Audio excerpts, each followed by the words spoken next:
Hey everybody, welcome back to Distracted Quartet of Chaos on a regular schedule. Isn't this exciting? Wow, a normal intro. I know. Normal I was intro on about a to say regular nobody messed release. with it. You went too fast. You didn't give us a chance to mess with it. You didn't give us a chance to mess with it. I didn't even know you were starting. You said, okay, here we go. I can start again if y'all want to mess with me. No, No, it's no, no. fine. We're Okay. here. We started. It's fine. Well, we're finally back in a normal routine for recording and such.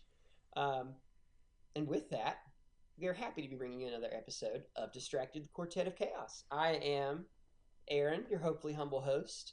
I try to walk you through all of the Disney movies, which, if this is your first time listening to us, that is what we're doing. We're watching through all of the Walt Disney Animation Studios feature films in order of release date. So we started with Snow White and we're working our way up. So we are now on episode 9 for the ninth feature film, Fun and Fancy Free. Hey everybody, I'm gonna interrupt myself. This is Aaron from the future. I am currently sitting down editing this podcast episode, and wouldn't you know it, we had a problem. So you'll hear me complain in a few minutes about having some technological issues before we started recording. I assumed we had fixed everything, but lo and behold, when I opened up our audio files to edit, Andrew's file was completely silent. There was nothing there. So I don't have any audio for Andrew for this episode.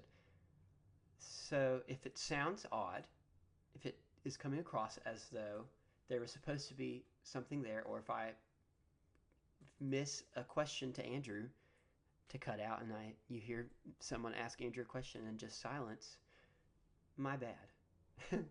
I'm working on it. I'm gonna have an interview with Andrew in the end, so y'all can still hear his opinions and his ranking. Um, so y'all don't have to miss out on that. But I just wanted to fill everybody in that that's why you don't hear him talking throughout this episode, because technology is the bane of my existence. Anyways, enjoy the podcast episode. Enjoy Fun and Fancy Free, and I don't have anything witty to say, so I'll just let y'all jump right back into this intro. And as I just said in my fast talking, I'm Aaron. I am your hopefully humble host. I am the third of the four siblings that make up the Distracted Quartet of Chaos. If we were Mickey, Donald, and Goofy as us three brothers, this would have been the fifth time that I would be Donald. And we're only on episode 9, so I just decided to stay away from the Fab Five characters. I think that's smart. So, keeping in tradition with that, the second of the four of us siblings is Adam. He's our lump jaw, the bully bear. I was wondering if that was gonna be me. I'll be completely honest. I thought he was gonna be that puppet that was like Oh. always making comments on the thing. That would have been Charlie perfect. McCarthy, the puppet. Nobody in the podcast can see me, but I am giving Abby a very, very stern glare. Okay, that was not out of an insult. It's just because the way that he talked, and he was like, "Oh yeah, this is great." Just it reminded me of you. I was hate also the trying glare. not to do. I was trying not to talk about the puppets because they're not Creepy. animated. So I'm Aaron. I already introduced myself twice, but I have to typecast myself. So I am Bongo the bear because there's no other male character in this that's not Mickey, Donald, or Goofy. Yay! So here we are. We're going for a stretch with the typecasting this Yes, round. we are. But you know what? I'm sticking to my gut. And then the youngest of the four of us, the only voice of reason amongst our madness, is Abby, and she is the harp, because the only other characters were the cow, which would be offensive, and Lulu Bell, who would have been my love interest, and that's weird. I would have taken the cow. Dang, now I wish I would have known that, Abby. So that's us. We are the Quartet of Chaos, and we are raring to go. We're excited. Excited actually may not be the word, because this is yet another package film, fun and fancy free. We have one more after this, right? Nope, 2. And we had a little bit of production issues before this, so we're already off to just a wonderful and energetic start today, but it's going to be a great time. We're going to have a great day. I'm good. Thanks, Abby. So, I suppose we'll jump into some, what did I call it last time? Fun facts and snazzy stats. That's exactly what it was. Yes. I think that's what I said. That's Please- what we'll do. We'll please- jump into it. Please keep it. Yeah, why not? So Fun and Fancy Free was released September 27th, 1947 in theaters. So we are almost to the 50s.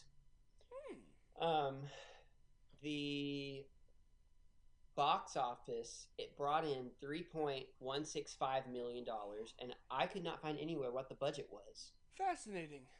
So I don't know if it was a success. All I know is that it brought in $3 million. So, I mean, obviously it's successful. It's just all anyone ever talks about is Fun and Fancy Free. So, Yeah. duh. I'm already out of ideas. I don't know what I'm doing. We had some issues with recording This equipment before we hosting started, is starting and to it just wear really- down on him, man. It just really stressed me out. So I like, Here, you want me to take over? Just send me the iPad. I'll get it. no, honey. Aw. Last She, time that she happened, gonna it speed stressed me run out. this. She's just gonna speed run this. She said, "Disney, make Make mine music." That's Walt all- Disney. I mean, that's all you need to know. There was a beanstalk. I mean, that's- Yeah.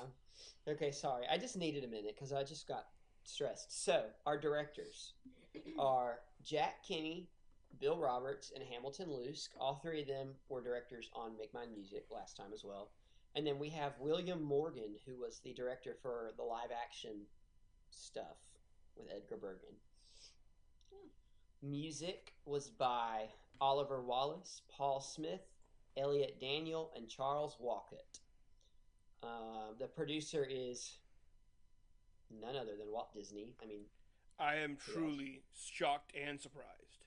I know it's just crazy. And then I'll go ahead and talk about the cast, and then we can get into our fun facts because there's some interesting stuff about this movie, believe it or not. So you have Jiminy Cricket, voiced by the incomparable Cliff Edwards.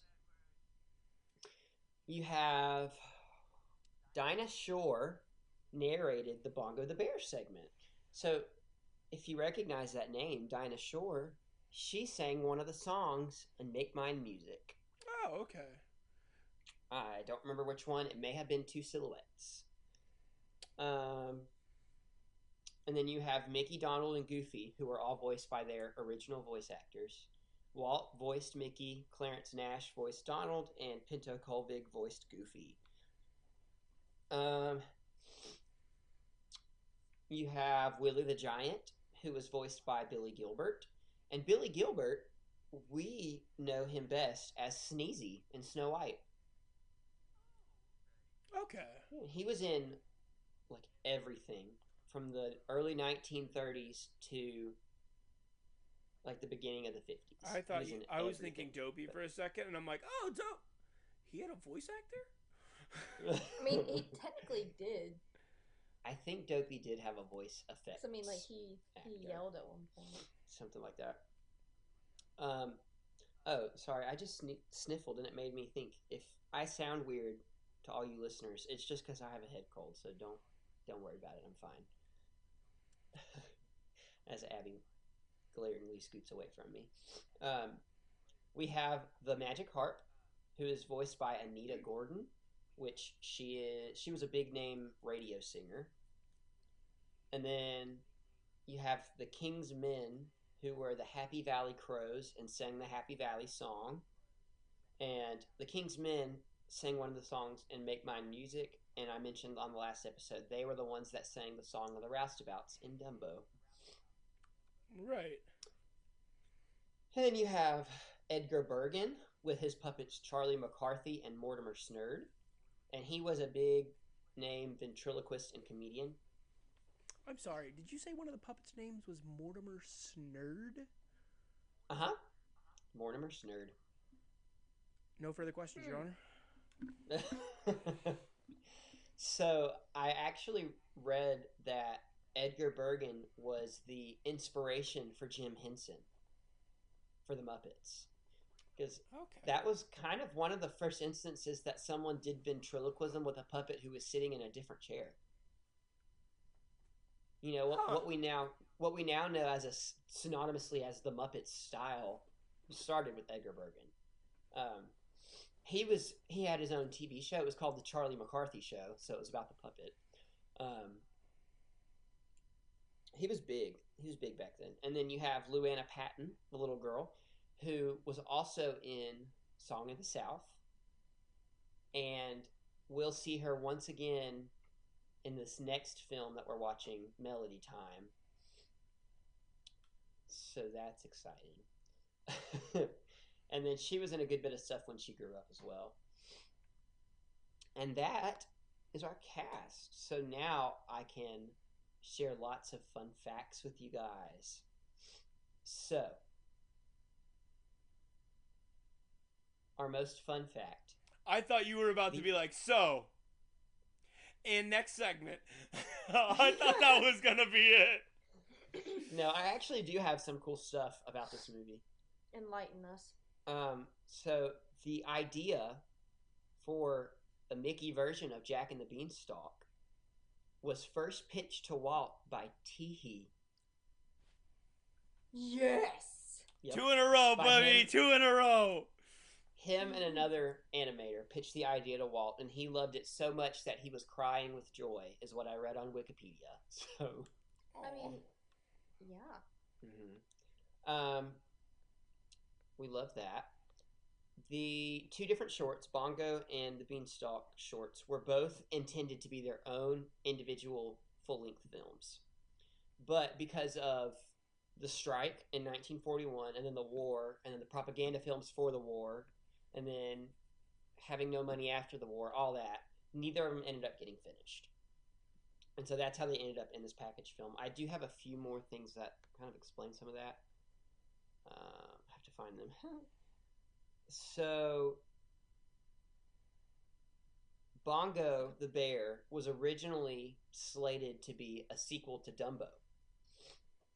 I can see that. And they had about 50 minutes of it animated, I think is what I read, and they had almost the whole script done before World War II happened, and then they had to drop it, and then they didn't have enough money to finish it, so they stuck it with Mickey and the Beanstalk, which started off as a full-length movie called the Legend of the Happy Valley, or something like that.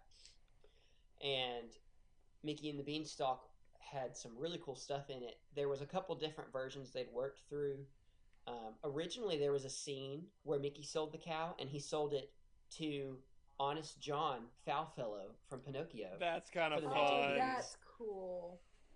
And then there was a different version where Mickey gave the cow to the queen, who was Minnie, and in return she gave him the magic beans. Yeah, but obviously neither of those ended up in there. I would have loved to see like an actual full length of Mickey and the Beanstalk. I would too. I think it would have been really cool.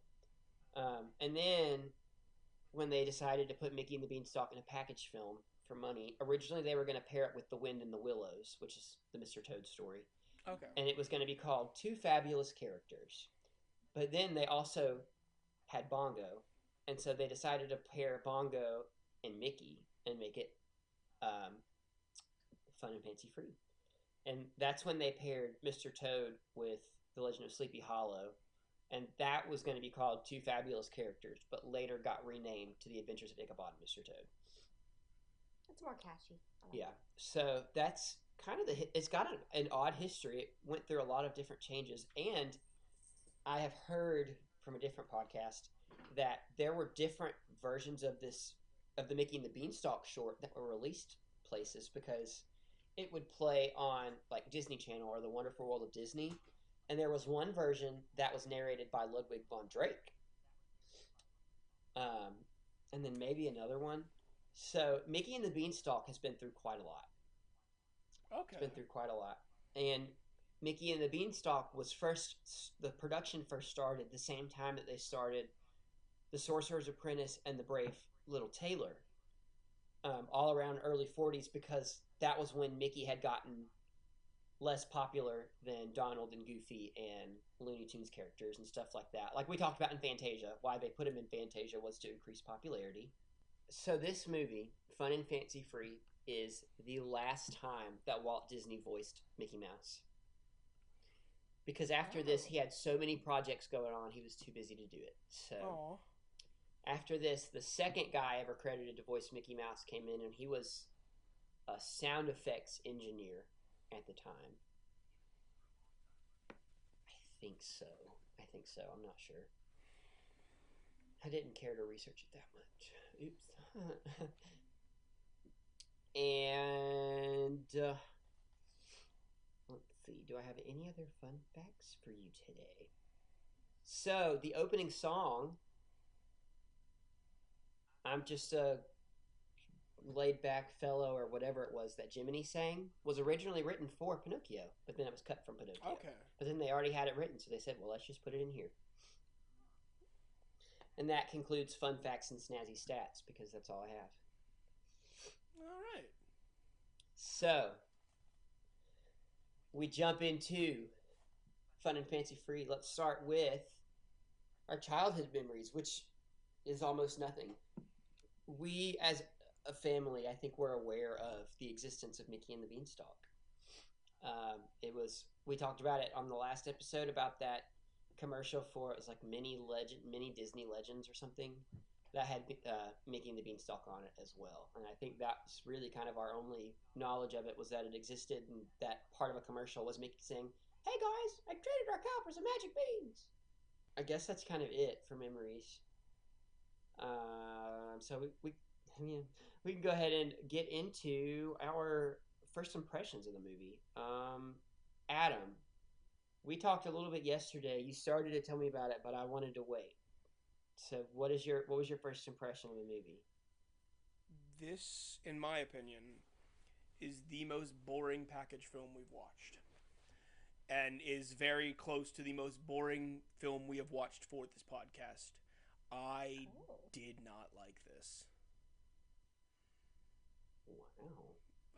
That's not what I thought you were gonna say. I am fully expecting this one had the most potential and the most actual plot structure, but for basically everything this movie does right, I think it does something worse.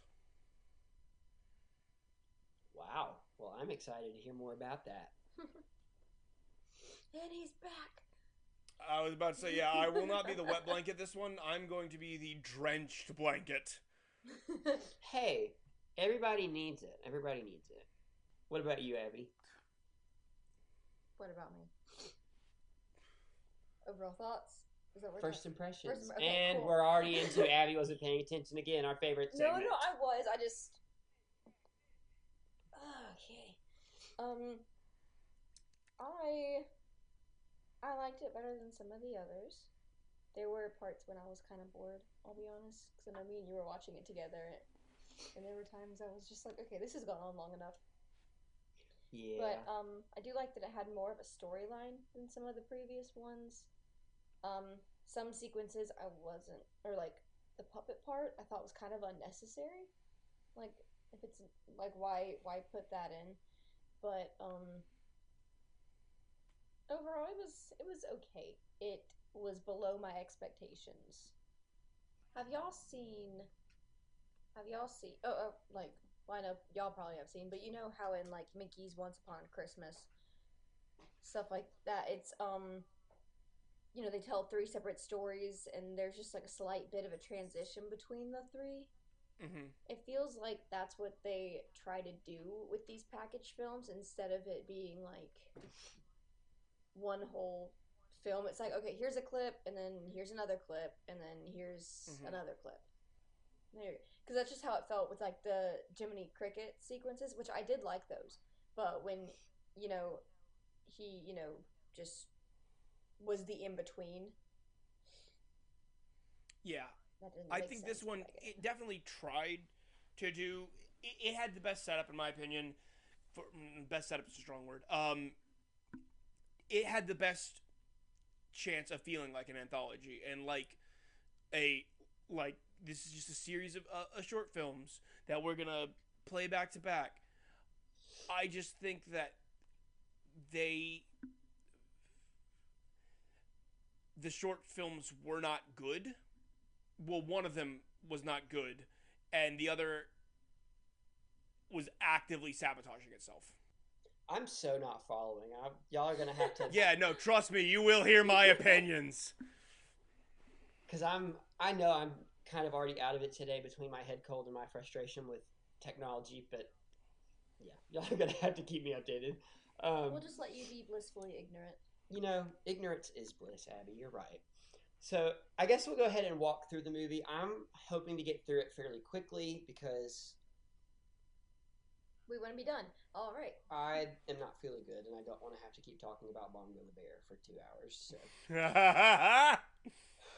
So we start with Jiminy Cricket riding on a leaf in a river, singing about being a carefree fellow. And I thought that was a really cute part, to be honest, when he was like going through the river and it turned out just to be a flower pot. Oh, I loved that. That it turned out to just be a flower pot. It's cute. Also, I think it was technically just supposed to be a goldfish, but that was straight up Cleo. That was straight up Cleo. 100%. It was straight up Cleo. I was like, if we see Figaro, are we gonna talk about like favorite songs and stuff in this? Probably, because there are a couple different songs in the movie. Okay, cool. I was planning on bringing that up at the end. Yeah, just making sure. So Jiminy ends up at a newspaper where every headline is tragedy, and he talks about how the world's been ending since 1903, which is pretty funny. Yes, BC, that is. I think the BC line was funny. It's now 2023, and the world still feels like it's ending, so nothing's changed in 110 years, but whatever. I do feel like the message of ignore how bad the world is, just live for fun has not aged well. No. Especially with all the damage humans as a species have done to the earth. It's like, hey, maybe don't follow that and actually be self-conscious about what we do. Yeah. But that's just me. I slightly took it as a try to look on a brighter side, like try to be a little more positive, like instead of choosing to be upset over something, let's be fun and fancy free, but also I did get a little bit of the whole just ignore your problems. So I get it. And that is definitely what it was supposed to be, is just, hey, live your life. Don't let the troubles of the world weigh you down. But some of the phrasing I was like, maybe not. Yeah, the message is good. The like, phrasing and delivery. The delivery of the message a little iffy, but so then Jiminy ends up on a bookshelf because he wants to share a story. No. Wait.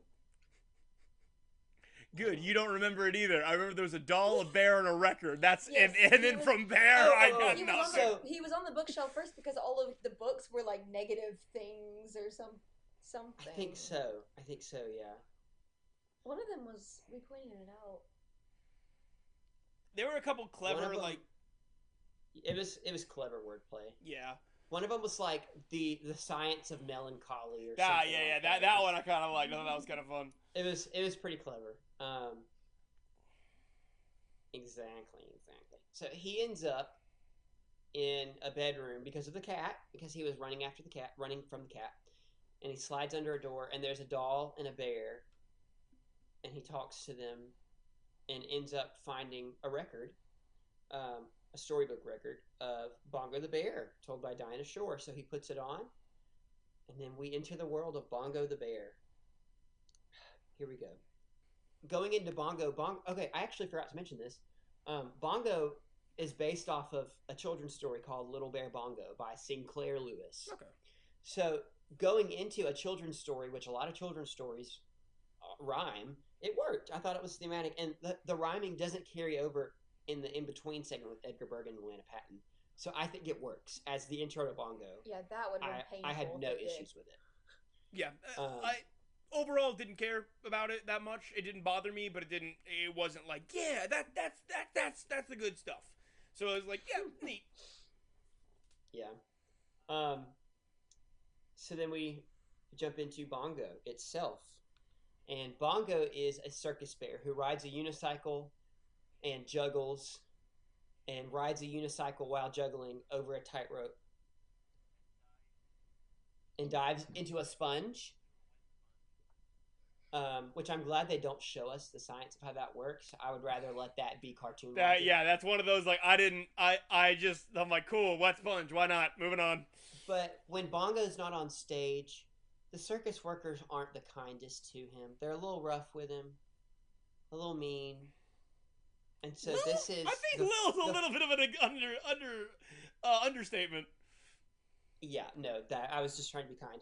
This is the first of the 4 instances of Disney loves crime in this film that Animal I abuse? found. Animal cruelty. Animal abuse. Disney loves crime number 1.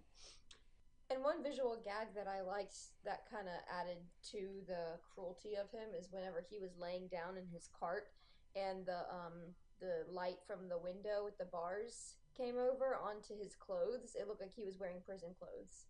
Yeah, that was clever. I will give them that. That was clever. It was good. It was good. So Bongo longs for the simple life where he doesn't have to work, which honestly, me too, dude. Same, man. And he ends up there on the circus train, which I love the gag of the train just inhaling the circus, and that's how they pack up, and then spitting it back out. That was kind of fun. That's what you had to point out to me. That's what it was. You're right, Abby. It wasn't the bars. It was the train. I know my stuff. Okay. Crisis averted.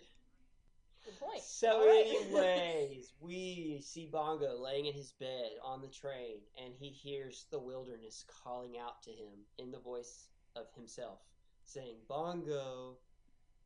And he ends up trying to get out, and he's locked in, but then somehow the lock on the door breaks, and he jumps out on his unicycle and goes down the hill, and boom. And how he survives this, I don't know. He died. He dove onto a sponge. Kid's fine. You're right. He's a free bear. So he enjoys being out in the wilderness with no responsibility. Although the first night he has trouble sleeping because there's lots of new noises and stuff, which that's understandable. That's understandable. In my opinion, right after he gets off the train is when the short stops being good. Well, dang. Okay. The silence is great. Him enjoying nature for a little bit is good, and then We don't like the freedom. We don't like it's just his freedom. nothing else that this character does is appealing to me, or I think works, or is just good. So Adam likes crime. Cool. I'm sorry, what about that says Adam likes crime? You would rather him be in the animal abusive... No, I would rather the short end. I would rather the short end after he is free.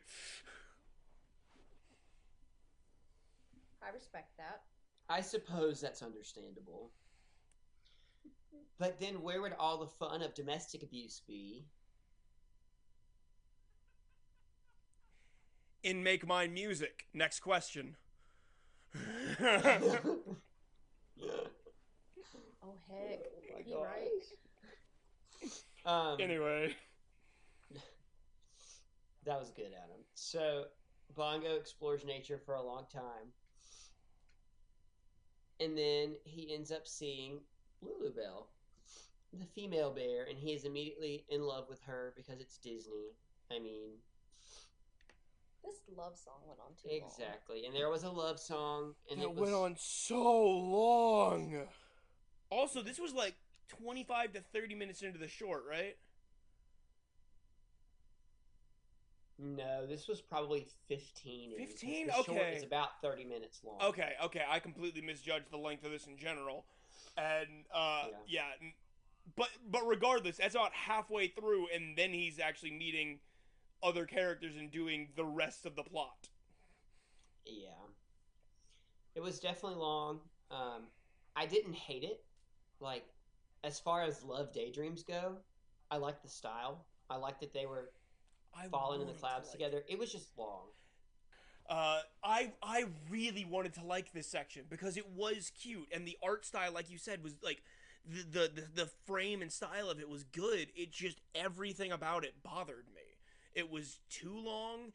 It did a lot of what we've seen in other Disney movies, but worse. Like in Bambi, when he was going through the clouds, everything felt ethereal. It felt different, like he was on a different plane of existence. This one, it was very much like, yeah, they're in clouds. It didn't have the same Yeah. magic.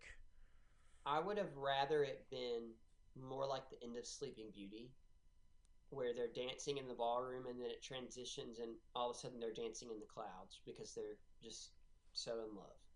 Like I feel like that would have been a lot better. Yeah. It was still cute. I still liked it. I just think it could have been even better had they done it like that. Also, I really thought that I saw like the same action, whether it's like him something popping, a bunch of hearts going around, or whatever, happened multiple times, like over and over again. It was the same thing in different fonts. So they would get in a hot air balloon and it would pop and they'd fall together, or they'd be on the waterfall and they'd go over but they'd be together. And it was the same thing in slightly different scenarios over and over for 3 minutes. Yeah. Yeah. Well, as one of you mentioned, they end up coming to, and there is a large crowd of bears around them just watching them. And then the big old bully bear, Lumpjaw, comes in and he starts beating on Bongo because he wants Lulu Bell. And then Lulu Bell slaps Bongo, but not the same way Lumpjaw did. Lulu Bell slapped Bongo to show love because we then get into the song that I don't remember what it's called. Say it but with a it's slap. about Say it with a slap. Thank you, Adam. Where you slap the person you love because that's how you show love. And that got very confusing because they would slap each other as a way of showing affection, but then they'd fight using the same kind of slap. So we I'm all just agree like, this is what? the stupidest thing, right? Oh, Like, yes, okay, for sure. cool. Because Also, I have don't heard. try that. That's not how you show affection as a human. First of all, the song is bad. Yes. I heard people like reviewing these that say like this is probably one of their least favorite Disney songs of all time, and I was like, I'm sure it's not great, but it's a Disney. And then like listening to it, I'm like, this it's stupid, and it's also just like not a good song.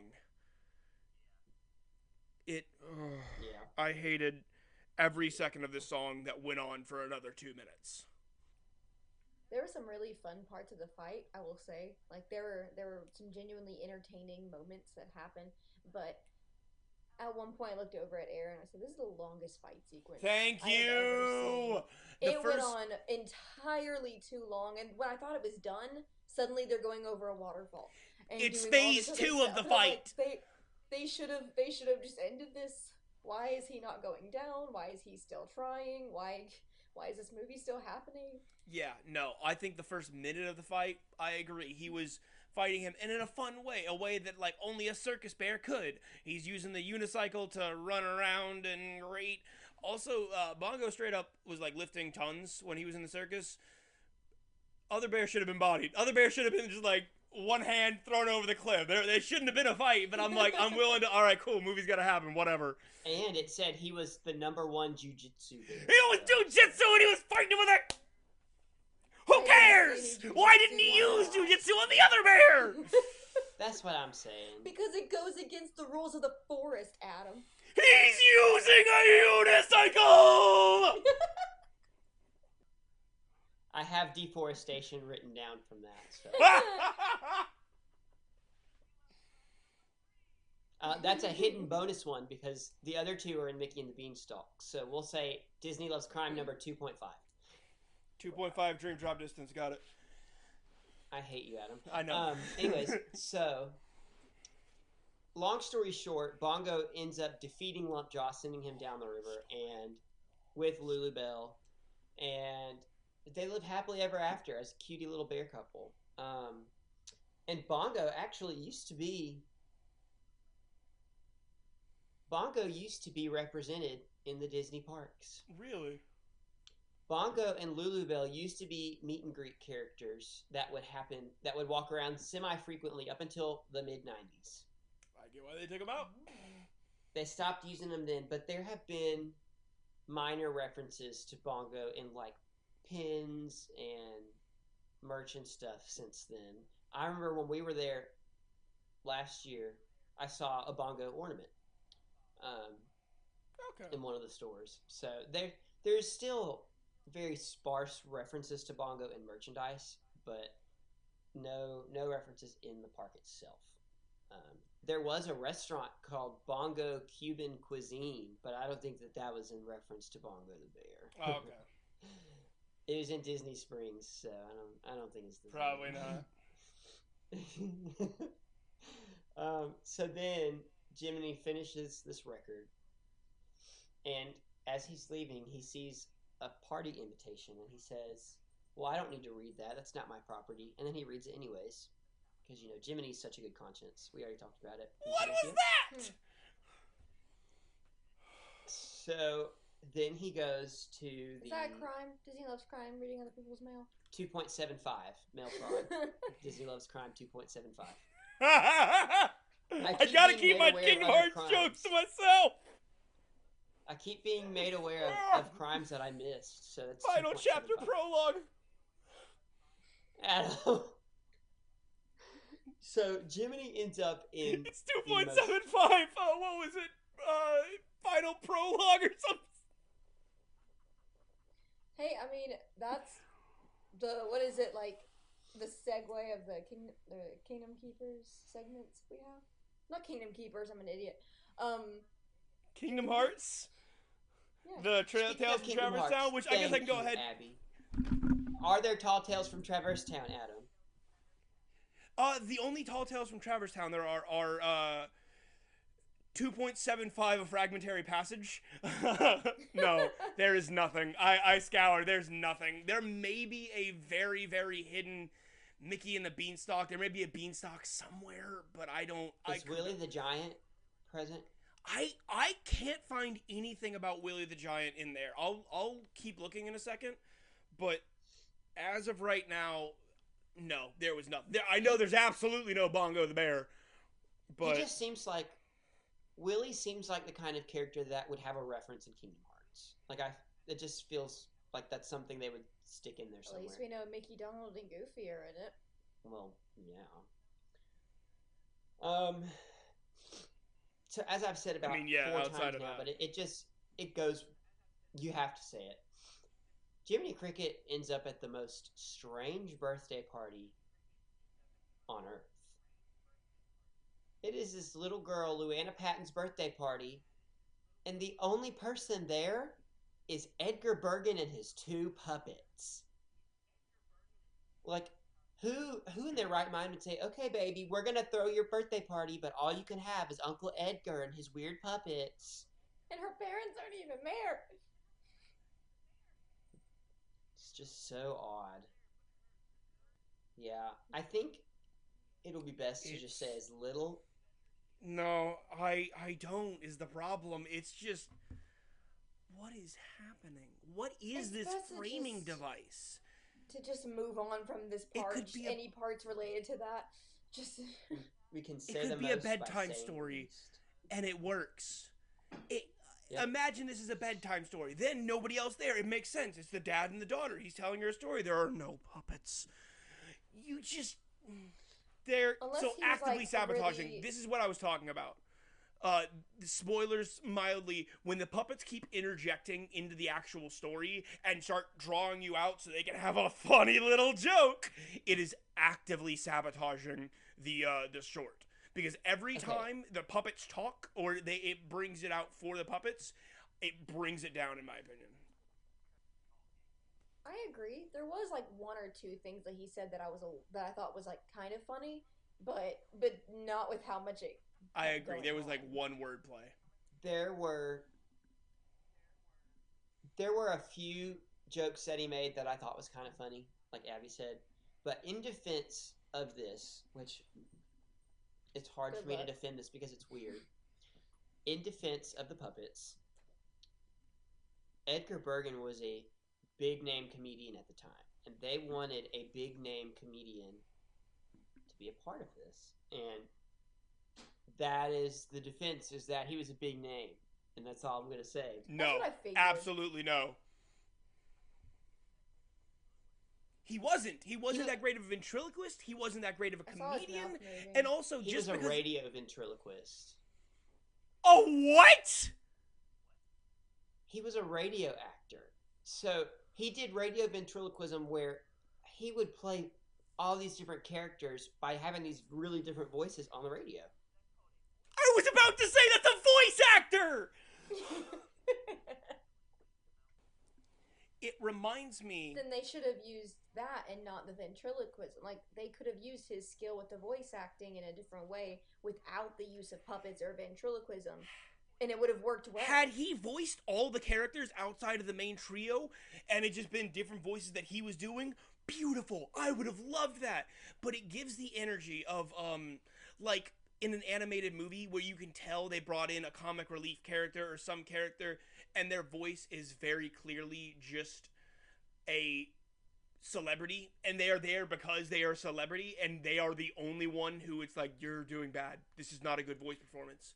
Because everybody else is voice actors and they're there to sell tickets. It feels like that. Because in my opinion, that's not a defense. He was famous for his ventriloquism. One, no, he wasn't. He shouldn't have been. He was not good at that. Two, if you're bringing him in because you want somebody famous, bring somebody else in. Somebody that can actually carry that. It doesn't work on any level, in my opinion. I thought it was a very unnecessary part. I think personally. unnecessary isn't even good enough. Because I think it's like, it is bad enough that it drags down all the good parts of this short. Poor Edgar Bergen. If he knew how much he was being hated on right now. But no, we don't hate him. We just hate the fact that they kind of forced that into. Yeah. I was about to say, poor us for having to tolerate that. We don't hate him. We just hate his acting. We just hate his performance. So mean. I'm saying, if you don't like Taylor Swift music, doesn't mean you just hate Taylor Swift as a person. You just don't like. But her also, music. if Which you are I'm in a Swiftie, something though. like, if you're in something like Les Miserables, and it's like, this is great, and then they add an original Taylor Swift song, it's like, no, what are you doing? Why is this here? Love Taylor Swift or hate it, this is bad song for this. I have no rebuttal, so we're just gonna move on. Correct! Sorry, I'm good. I'm fine. It's good. So, Edgar Bergen, and the help of Charlie McCarthy and Mortimer Snerd, which, quick interjection, I liked Mortimer. I love a good super dumb character. It just works for me. He was more tolerable the more he talked, he wasn't used as much, which made him, again, more tolerable. His lines were too long. The dumb, I don't understand what's going on, is fine for a line. But it is an entire conversation with him. Well, why didn't they do this? Well, you have to understand this and this and this.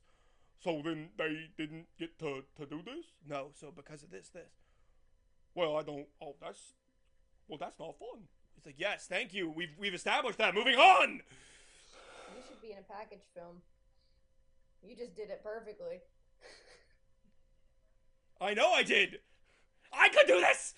That hurt. And all I had to do was, slightly move my mouth, and I'm good. I've got this. Okay, I think Adam has exceeded his number of words he can use per podcast. So I will be we're gonna quiet. move on. I will be Just quiet because until the end of disagree this does not section. mean- No, Adam, you said you have a lot that you want to talk about. Was that all that you hated about Mickey and the Beanstalk? Mostly. There's one or two things that I'm like, but typically it's the puppets. It is just the puppets. The entire time I was waiting for this one because I'm like, Okay. I've seen this. This one has to be quality. And generally it is, but every time I'm like, good, I hear one of their friggin' voices, man.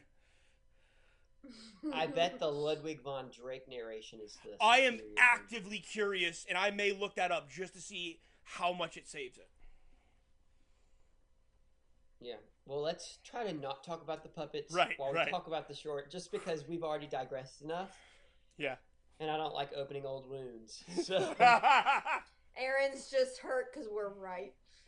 I'm not hurt. It's just you can only say you hate the puppets so much, you know? And I'm trying to... And yeah, Exactly. he's Thank right. you, You Andrew. can only hammer one wound for so long, and I think I can go a little At this, longer. So at, that We're just exactly. becoming critics at this We're point. beating a dead horse, and I'm trying to provide quality entertainment. And unless you're just into the whole beating a dead horse thing, then you are now Disney loving crime. Continue. exactly. So we enter the Happy Valley that used to be this beautiful Happy Valley with this fun song. Oh, what a happy day! What a happy day and a happy way. I love the harp's voice.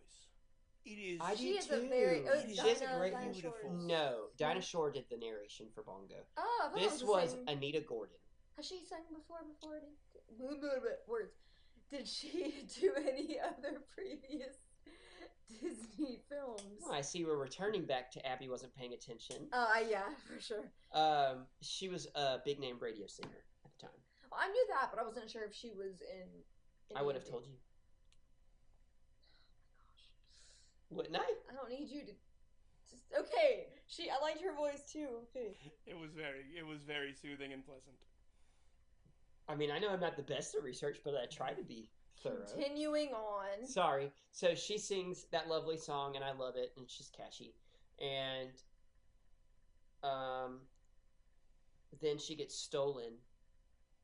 Kidnapping. That is number 3. Disney loves crime.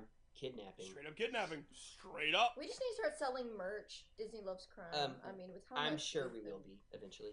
How So much we've been- then Happy Valley becomes hashtag Sad Boy Valley.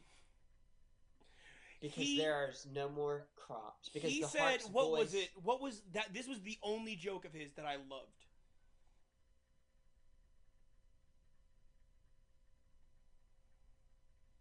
Go ahead, Adam. Our parents' dogs are being mildly irritating, but we're It just was gonna deal with like it was something gulch.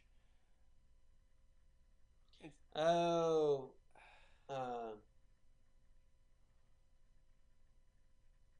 yeah, I don't remember, but it was good. Yeah, that was like the whatever line the puppet said there was the only one I'm like, all right, that's clever.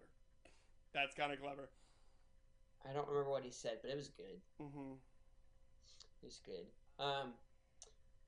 Yes, so the voice of the harp is what brings prosperity and good life to crops and such. His magic. Exactly, magic. And so without the harp's voice, the valley became dry and desolate. And then the only people left in the valley were Mickey, Donald, and Goofy. My question is, why didn't they just leave? They were obviously They seemed very poor. miserable. They seemed very poor, so I'm assuming they couldn't afford to leave. They couldn't afford to like move anywhere. But It also looked like they were on the brink of dying if they stayed, though. I mean, very fair. That's fair. So they're starving. All they have is one bean And a useless cow that doesn't do anything. and but a cow that doesn't milk deciding to keep it because and friendship. I a don't piece know. of bread. And they slice the bread so thinly that it's transparent, and I love it. It's such a good visual gag. Seeing the transparent bread sandwich with the tiny sliver of a bean in between the slices, and it's just great. They're obviously hungry. I'm so glad I'm not Donald alone. lost his crap. Donald was right. Donald was in the right. I fully agree. Because especially like whenever the narrator. narrator, If they portion. when the narrator afterwards was like, "But Donald, you can't eat the cow. The cow is your friend." Then why did they sell it? No, that wasn't the narrator. That was Luanna Patton. That was the little girl. Oh, regardless. When somebody's like, "No, you can't eat the cow. The cow's the friend." Then why did they sell it? Honestly, they could have portioned out everything that they got from that cow to last them a good bit. They would have been good for a while. They would have been good. So Donald loses his mind. Yeah. Donald loses his mind, and they decide to go. He almost kills the cow. Like, he's almost successful. But then he's stopped, and Mickey goes to sell the cow. And then he comes back, or while he's coming back, Donald and Goofy are talking about all the foods that they might be able to have. And then Mickey walks in and he says, and they're rhyming, and Mickey cuts in with the rhyme and he says, beans! And Donald for real loses it. Honestly, they're justified. Rightfully so. Seriously. And he attacks Mickey after Mickey says, I traded our cow for some magic beans! And then Donald, like, just goes berserk. And the beans fall through the floor, and they're, like, prepared to die of starvation. And very conveniently, the moon light shines on that one specific spot. Well, duh. Duh. Nowhere else, though. Yeah. If the moon was magic, they wouldn't have this problem in this so-called Happy Valley, would they?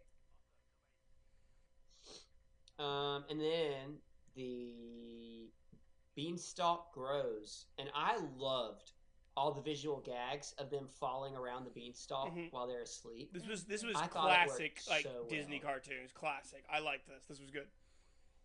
That was a great part. I thought it worked so well. Well, anyways, that's okay. They end up in the clouds, and they see a castle in the clouds. So they make their way to the castle. What bothers me about this part is that they're asleep when the beanstalk is growing, and so, yada yada. Then you just cut to them being like, oh my gosh, a castle, let's go there. They don't once question where they are, why they're in the sky, what's going on, where'd this beanstalk come from? No, they're just like, we're going now. I had not even considered that, but you're absolutely right. They just immediately cut to them going to the castle without even questioning what just happened. And that may have been something that they had planned for when this was supposed to be a full movie. But it just was one of the things that they were like, we can make it work without it. But I hadn't thought about that either. It bothered me. It did. So they make their way to the castle. There's this whole thing with dragonflies that are dive bombing them while they're going over the pond. I was focused on what was coming up because I knew a little bit about the short. So I knew that they were going to have to climb the stairs. And you see how much it took them just to get up one step? The amount of steps that they must have had to go up. Like, they were determined. On an empty stomach, too. Not even fueled up. Like, they were... Imagine what they could do if they'd eaten the cow. They'd be killer. So they end up getting up to the top of the steps, and they enter the castle. And what do they see? A humongous feast fit for kings and giants. And they run up the table and start eating the food. And this is crime that Disney loves. Number 4. Stealing, because they know that that's not their food, but they eat it anyways because they're starving. It honestly, I don't know why, it made me genuinely happy when I saw them eating it. When I saw them eating it, I was like, yes! It's almost, it felt... And it bothered me. It felt almost like when a character holds their breath for a long time and then finally come up for air. It felt like that's him, like, I can relax. But on top of that, it drove me crazy that Goofy never did because he was trying to get his hat in the Jell-O, and I'm just like, just eat the Jell-O. He started with the peas and couldn't get the peas in his mouth because they hit him in the face, and then the Jell-O with his hat, but I mean, it's Goofy for you. And bounces on it. That's what killed me. Again, I'm still... Phineas and Ferb is what started this anger in me that I can't actually go jump on gelatin like a trampoline. And this just furthered it. It's just not fair. Life isn't fair, guys. I can't jump on Jell-O. This makes me so mad that I'm never gonna go jump on Jell-O. Oh. No, I'm upset that I can't. No. I'm upset that I can't. Because Jell-O looks as though it should be the bounciest thing ever. But you know what? If I tried to jump on it, I would just smash through it. And that's just not fair. I digress. So they eat some of the food, and then they hear the ever-famous fee-fi-fo-fum of the giant coming in, which turns into a really clever song delivered by Willie the Giant. Hee-hi-ho-hum. And I thought that was a really clever song. I love the wordplay, and they used it to teach us that he's not just a giant. That he's a giant that can turn into whatever he desires. I did not realize that, actually. Yeah, I didn't either. And then he ends up seeing Mickey and Donald and Goofy. And Mickey sees a fly swatter and tries to convince him to turn into a fly. But for whatever reason, Willie is obsessed with the idea of turning into a pink rabbit. No, it's okay. So they end up going through some hilarity that ensues, running around, jumping into food, trying not to get eaten. They end up finding the harp locked in a box, and she sings a song to put Willie to sleep. And she uses her singing to instruct Mickey. She sings in the song where the key to the box is. It's in the left vest pocket. I like that a lot. That one part where she instructs him like through singing that it's in that pocket. I know I've seen that before, like that scene, but I have no idea where, because it was either major deja vu or I for sure have seen that part before. Who knows? But it was clever, and Mickey ends up getting the key and unlocking the box, so the harp gets out, and Donald and Goofy, that also ended up locked in the box, gets out, and they end up, while he's asleep, they try to sneak off with the harp, but then he wakes up because Mickey tries to tie his shoelaces together, which was clever. He just didn't execute it well. But yeah. So, well, Mickey ends up unintentionally, I guess, or maybe intentionally, who knows, being a distraction, and Willie's chasing him, but this also provides an opportunity for Donald and Goofy to carry the harp away. And we see them running down the beanstalk and cutting the beanstalk, and they end up cutting the beanstalk, and you see Willie the Giant falling, and then we cut back to Edgar Bergen.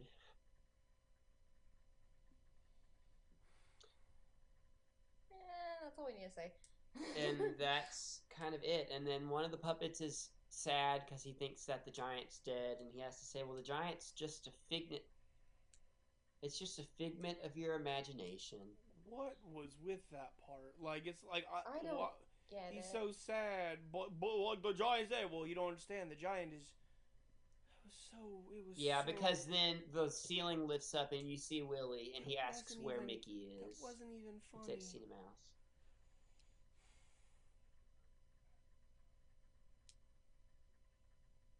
And then you see Willie walking off into Hollywood. Okay, I liked the part where Willie was walking through it and interacting with like the different like. There's a giant hat sign stuff on top of a building, and he picks it up and puts it on his head. That was fine.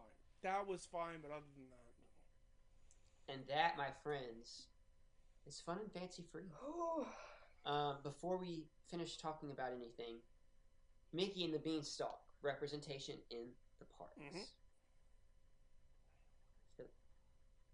It's probably the only one, Andrew. It is Sir Mickey's, the gift shop in the Magic Kingdom in Disney World, right behind Cinderella's castle. It is all themed around the brave little tailor and Mickey and the Beanstalk. There are beanstalks all over, and when you go inside, you can see a giant eye from Willie the Giant peeking into the gift shop. It's kind of creepy, and I like it. Yeah, it's a really. I don't remember that shop. You may not have gone in it, but it's a nice gift shop, and that is like the only reference to Mickey and Beanstalk, really. You would honestly think that there would be more. Well, than just that. It's kind of like Make Mine Music. The fact that there's a gift shop to a package film is pretty impressive. Like the fact that there's a restaurant for Casey at the back. Like, speaking of which, I did actually. Amanda did text me after listening to our last episode, and did the Blue Bayou is in. I don't remember if she said where. It is a restaurant outside of Pirates of the Caribbean. Okay. I know one of the parks, it's called the Blue Lagoon Restaurant instead of Blue Bayou. Okay. I believe. But I knew that it was associated with pirates somehow, but it was originally named after the Blue Bayou segment. So thank you for confirming that, Amanda. We appreciate you. Okay, so now we can officially say we have finished Fun and Fancy Free.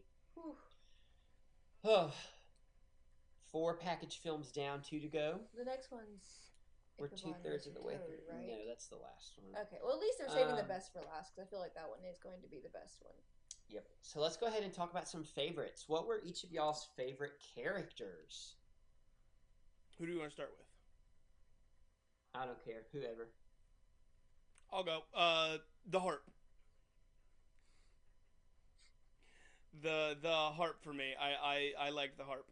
I thought she was just design was great, voice was beautiful. Good. Good choice. Mine's probably Donald because he seemed to be the logical one in that situation. Agreed. Like, I'll agree I'm just with you trying there. to live. Mine is also Donald because he's not usually the logical character in the Fab Five. He's usually the one that just has outbursts and is illogical. So Yeah. it was nice to see Donald being the only one that actually knew what needed to be done, whether or not it got done. Favorite song? Mine is Fun and Fancy Free, that Jiminy Cricket sings at the beginning. I really liked it. I thought it was really nice. It's a good song. Anything the harp sings. I was just Fun and Fancy Free was gonna be it for a while, but I really like her voice. Mm-hmm. That one, it was. But it was also really specifically her also singing at the at Mickey the instructions. I thought that was fun and creative. catchy. Mine was actually Fee Fi Fo Fum because everybody knows that phrase, Fee Fi Fo Fum. So to Yeah. hear it put into a song sung by Willie the Giant, I just really enjoyed that. Let's talk about our favorite and our least favorite parts of the movie. You're welcome. Thank you. Thank you. I didn't say you're welcome. I said thank you. Oops. Anyways, my favorite and least favorite parts. My. Sorry, I was trying to cover up my failure. My favorite part of Fun and Fancy Free is when they're starving and they're slicing the bread. That sounded really dark, but that is not what I was intending. Is when they're like trying to cut the bread and eat, and Donald just completely loses his crap. That's and, like what Adam says. My favorite part is when knives and Bongo's forks in Pinocchio. When he said imprisonment. when they turn the kids into donkeys. That's my favorite part because it's just it's classic Disney for me. Mhm. That just felt like the most classic Disney. And my least favorite part was somewhere in the middle of Bongo the Bear, where it sagged and got really slow. Probably, I'm just going to say when he was in nature for 20 minutes. Adam, tell me your favorite and least favorite. Favorite would probably be the beanstalk section where they're like going up and like it's kind of messing around with them and stuff. I think that was very fun and well done. This is hard. Least favorite is anything with the puppets. Anything with the puppets. Least favorite ever. All the rest. Just it because Bongo the Bear, a lot of it I did not like. I did not care for. The puppets actively infuriated me and ruined what I think was actually good. Yeah. I think I agree with Adam on both. My favorite part is with the beanstalk whenever it's growing, and my least favorite part is the puppets. Mainly just the one part where he's trying to start the story and they won't let him start the story because they keep trying to imagine it or anything like that, and it's just dragged on. So Yeah. Unfortunately, we did not have a pouty princess this time. no, the Pouty Princess was whatever the puppet's name was whenever he was crying about the giant. I was also Pouty going to say Princess. Bongo. Whenever he thought that the girl didn't like him. That's what it was. Pouty There's our Princess. pouty princess. Thank you. I Yes. couldn't. I have Where's the contributed. doll I have that Jiminy contributed my found that first was all pouty sad? princess. Well, let's go ahead and talk about our final thoughts and our rankings. Abby. Final thoughts. It had so much potential that it did not follow through with. the actual segments like Bongo the Bear and Mickey and the Beanstalk, those alone I thought were slightly more entertaining than just the small clips of like, music and pictures that has been all the package films in the past. But overall, it was pretty disappointing. Um, and I'll give it like a 3 out of 10. Gotcha. Adam? Talking about this made me hate it more. Um, Oh, I dear. think I agree with Abby that I was way more invested in these stories, which maybe makes me hold them to a higher standard because I'm like, cool, you're an actual story. You're gonna have a plot thread and stuff. But like, Bongo felt like Bambi but worse, and then everything everything with Mickey and the Beanstalk was good that just got brought down and just a constant gut punch. Overall, I think this made me miss Make Mine Music. Um, and so I'm giving it a 2 out of 10. I think it was the worst package film and just Oh, you're bad. gonna hate Melody Time. Oh boy, what's in Melody Time? We'll talk about it in a minute. Okay. So Is that the lowest rating we've done? that is the lowest I think any of us have given a movie thus Dang. far. That's the thing, Mickey and the Beanstalk by Wow. itself would have been great if they did extend it and do like what they planned to. And didn't have puppets. I would have loved it. It would have been great, but it got packaged with Bongo, which I did not care for, and the puppets just every time they actively sabotaged. Yeah. Had it been Mickey, Donald, and Goofy telling the story, and they keep adding stuff like, "Oh yeah, remember? But because of this," it would have been more interesting because it's a place from that they know. But it's like I don't care about your opinion, fake puppet man. I'm gonna give my ranking now, because I still haven't. I realize I haven't done that. I enjoyed this movie. I loved the short. That's what I was trying to tell you, Abby, was that I realized I hadn't done my ranking yet. I enjoyed the shorts. I enjoyed the movie, but in talking with you guys and hearing about the flaws that I missed, that are not easy to ignore, I have to be realistic. But I'm also our hashtag happy-go-lucky optimist. So, realistically, my heart is telling me to give this movie a 4.5. We can do So I'm halves. giving it a 4.5. Yes. I try not to give halves, but I can't justify a 4 or a 5. So I'm just doing it. So that is a 2, a 3, a 4, a 4.5. If we can have a Disney Loves Crime 2.75, I can give this movie a 4.5. I don't know. He is He's very wild. vocal right now. You know what? I Um, can't argue it. I can't argue it too. Fragmentary passage of. Whatever. Hey, everybody. Welcome back to the unexpected, unwanted interviews of chaos. Not that we don't love Andrew and appreciate his opinions. Yeah, I'm just there because I have a face for radio. I know what I'm here. I know what I'm about. Yeah, you have a face for radio. I'm dead. Yeah, sorry guys. I had some audio troubles. I don't know. I had my computer's settings on some wrong things, and so when we recorded, it picked up absolutely nothing. Yeah. So here we are. We're going to get Andrew's opinion and ranking real quick, so I don't kill myself. So Fun and Fancy Free. Mhm. Quite the movie. It was an experience. Yeah. I personally think it was one of the better package films we've watched in terms of just quality of the shorts. I don't think they were necessarily executed very well, but I think in terms of like storytelling and animation especially, I think they were definitely up in the better package films. There's just some very wild choices that they made, especially in the Bongo short. That was it just made me question a lot of it, like why in the world bears say "I love you" by slapping. Very very interesting choice there. There was a lot of unnecessary stuff. The Bongo short, especially, it was Bongo the bear, right? I want to make sure I'm saying the right name. Yes, okay. that's correct. It just went on too long. There was a lot of him just strolling around the forest.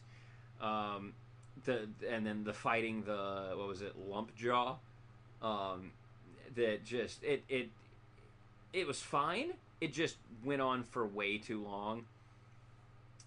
I felt like that wasn't exactly necessary, but I still enjoyed it. I thought Bongo was cute. And then I hated the puppets. They were That was going to be one of my they questions. were just terrible. They were not funny. The guy was not a great ventriloquist. It was a wild choice to have a ventriloquist in the movie at all. I love the Mickey and the Beanstalk short, but the constant interruptions of the puppets trying to make jokes like every couple of lines was just very irritating. You mean you didn't love Charlie McCarthy and Mortimer Snerd making comments every 5 seconds when you're trying to watch a movie? That was my favorite part. I'm shocked, Andrew. I am truly floored. Gosh, what kind of a name is Mortimer Snerd? The good No. kind. No, it's not. Andrew, that's what I'm naming my first child. Is Oh, Mortimer I hope Snerd. not. How dare you make fun of that name? I hope not. I hope Oh, yeah, Madeline well. like hurts you for that.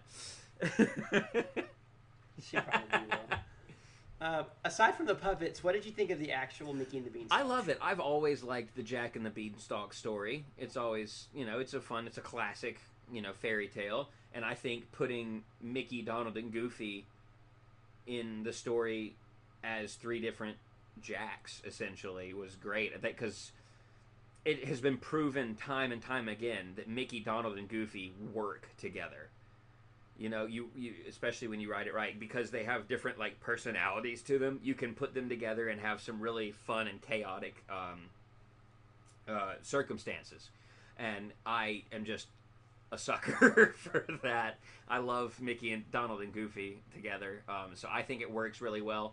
I think Willie the Giant is a cute character. I think he is hilarious. I think, and the harp has a beautiful voice, and I think was just a very good character for how short of time she had. I think it's a very good short, and it just actively like went against itself with the puppets trying to add jokes, and it was just unnecessary, I think. Yeah, that was one of the things Adam said that you talked to him about. That we can't hear, yeah. That now was that Disney kept stabbing itself in the back using the puppets because they had a really well thought out short, and like you mentioned, the characters were, of course, Mickey, Donald, and Goofy are awesome. The character personalities balance each other out well, and they're classic. And Willie the Giant is an awesome antagonist. We didn't really talk about it, but I've always loved the joke of the smistachios,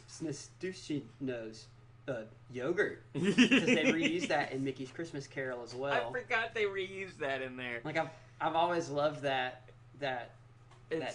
It's classic. Willie it's a great one. He's funny. That's a good. I forgot about that. So I agree. I think that they're setting themselves up for failure using a ventriloquist that can't ventriloquate. Ventriloquate, is that it? I don't know what the word is. Ventriloque something. I don't know. It beats me. Yeah, I agree. What was your favorite song in Fun and Fancy Free? My favorite song was the what was it, the Happy Valley song at the beginning of Mickey and the Beanstalk. That was a cute, really fun song, and the scarecrows and the crows singing together. What a happy day. That was a what a happy way. It was a very good song, and the harp's voice is just really pretty. She has a great singing voice. I can't remember. Did I ask you guys last time for a favorite character? I think so. Let's do it anyways. Even if I didn't, just give me your favorite character. For why not? I think Willie the Giant. I think he's just fun. He is fun. And he makes a darn good Ghost of Christmas Present. Yes, he does. One thing I do remember saying that there are two things I remember saying that I loved in the audio that we lost. One was, first off, I agree with Donald. Donald was right. They should have killed and eaten the cow. Sorry, cow. But selling the cow for magic beans did not help their situation all that much. It at first. It's a good thing I didn't typecast Abby as the cow, huh? And typecasting. We lost that in the audio. Andrew is Willie the Giant. I was Willie the Giant. I forgot about that. I realized I lost that in the audio too. So and there then you go. I remembered mentioning that Mickey tries to tie Willie's shoelaces together, but in every scene, like except that one, Willie is wearing like socks and sandals and is not wearing shoes with laces. Oh, yeah, I forgot about that. I was just like, that's a bizarre choice. Like, I know it's funny because kids know the tying shoelaces together prank, and so that's a good. And they're also probably not going to notice that. No, that's a good joke for kids. They're not usually going to notice that, but I, as an adult, just noticed it and thought it was quite funny. Yeah, and then. Give me your favorite and least favorite parts of the movie. Scene, segment, whatever. My favorite part... I don't remember what I originally said, but I'm going to say it's the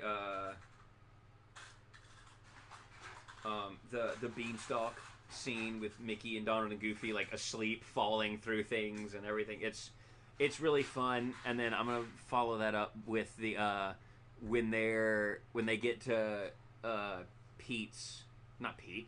Willie, my gosh, Willie's feast, and they start like eating, and Goofy can't eat because he's too busy trying to get his hat off the Jell-O, and I love Goofy so much. That is classic Disney, and I'm here for it. Classic. My least favorite part is the whole sad birthday party with the ventriloquist. Because it's just the girl and the ventriloquist and two puppets. That is such a sad birthday party. It is the strangest and saddest a little I've questionable. It makes me question a few things. I'm a little bit worried for that girl. The only person that came to her party is a grown-up ventriloquist. And an animated cricket. Yes. That's true. Yeah. Yeah, it's a little concerning. Anyways, go ahead and give me your final thoughts and your ranking, Andrew. Okay. Obviously, being a package film, it's not super great in terms of Disney movies. But in terms of package films, I think this one was one of the better. I had an okay time with it. There were some times where I was bored and some times where I was actually furious. But it was still more enjoyable to me than the Three Caballeros, and honestly more enjoyable than Make Mine Music as well. So I'm going to give this one a 4. It wasn't super great, Nice. But it wasn't just the worst. Yeah, we're recording this days after our initial recording, and I'm still in shock at Adam's hatred. I of this know! My goodness. This is the most he has hated a Disney movie so far. He hated Three Caballeros a little more. But he didn't give that one a 2. He gave this one a 2. Yeah, he did. Did he give that one a 2 as well? Oh, okay. Yeah, these are the two lowest.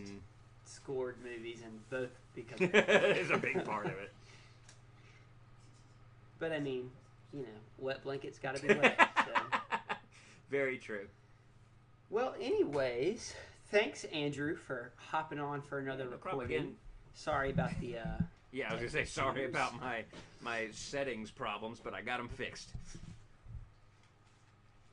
We do. We have them fixed, and now we're gonna hopefully get this episode back to y'all soon. And now we'll jump back to the rest of your regularly scheduled programming. Yep. Thanks and farewell from future Aaron and Andrew. Oh my gosh. So that has been Fun and Fancy Free. I would like to apologize to our listeners on behalf of all four of us. I know we haven't had a whole ton of energy in the past few episodes as compared to, let's say, like Dumbo or Bambi. But if you were watching along with us, movie. I think you would understand. Just stick with us. Once we get past the package films, I promise we're going to be a lot of fun. We got 2 more. We have 2 more. Melody Time is next, so if you're watching along with us, watch Melody Time. Melody Time, unfortunately, although maybe good for Adam, apparently, is cut from the same cloth as Make Mine Music.